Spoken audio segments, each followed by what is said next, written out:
نحمدہ ونصلی علی رسولہ الکریم اما بعد فاعوذ باللہ من الشیطان الرجیم بسم اللہ الرحمن الرحیم۔ آج ہم بات کر رہے ہیں اسلامی فرائض میں سے زکوٰۃ کا بیان۔ عزیزم بات یہ ہے جو کچھ تیرے پاس ہے سب فانی ہے، جو اللہ کے پاس ہے وہی باقی رہنے والا ہے۔ بات کر رہے تھے عنوان زکوٰۃ کے بارے۔ سوال: زکوٰۃ کسے کہتے ہیں؟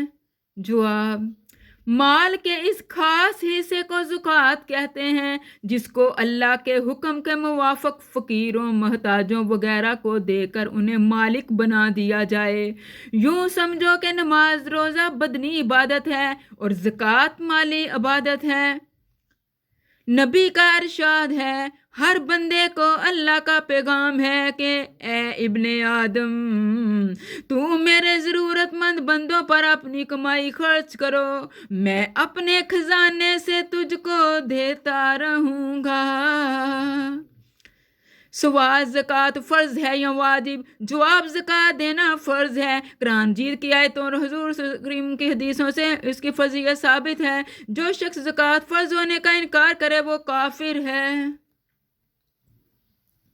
سوال: زکوٰۃ فرض ہونے کی کتنی شرطیں ہیں؟ تو جواب ہے کہ مسلمان، آزاد، عاقل، بالغ ہونا، مال کے نصاب ہونا، نصاب کا اپنی اصلی حاجتوں سے زیادہ اور قرض سے بچا ہوا ہونا، مالک ہونے کے بعد نصاب پر 1 سال گزر جانا زکوٰۃ فرض ہونے کی شرطیں ہیں۔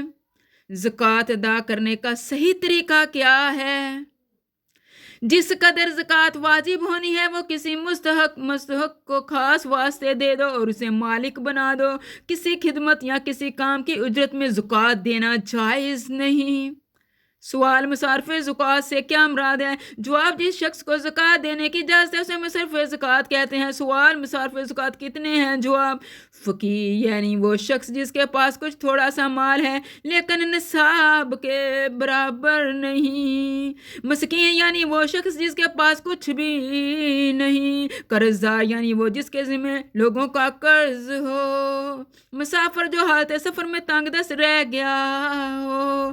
زکوٰۃ دینا جائز ہے۔ سوال: زکوٰۃ کن لوگوں کو دینا افضل ہے؟ اول: اپنے رشتہ داروں جیسے بھائی بہن، بھتیجے بھتیجیاں، بانجے بانجیاں، چچا پھوپھی، خالہ ماموں، ساس سسر، داماد وغیرہ میں سے جو حاجت مند ہو اور مستحق ہو انہیں دینے میں بہت ثواب ہے۔ ان کے بعد اپنے پڑوسیوں یا اپنے شہر کے لوگوں میں جو زیادہ حاجت مند ہو اسے دینا افضل ہے۔ پھر جسے دینے میں دین کا زیادہ نفع ہو جیسے علم دین کے طالب علم۔ فرمان نبی صلی اللہ علیہ وسلم: زکوٰۃ ادا نہ کرنے والا قیامت کے دن جہنم کی آگ میں ہوگا۔ اللہ رب العالمین سے دعا ہے اللہ ہمیں قرآن و حدیث کو سمجھنے اور اس پر عمل کرنے کی توفیق دے۔ آمین ثم آمین۔ فی امان اللہ۔